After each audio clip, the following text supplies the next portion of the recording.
Hi guys, this is Kate from EnglishAnywhere.de, and our lesson today is about the words after and before.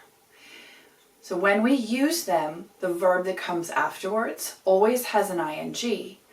For example, after graduating high school, I moved abroad. Before coming to Germany, I lived in Korea. So when you're telling a story, this is a really important detail to remember. After with the verb and ing, before with the verb and the ing.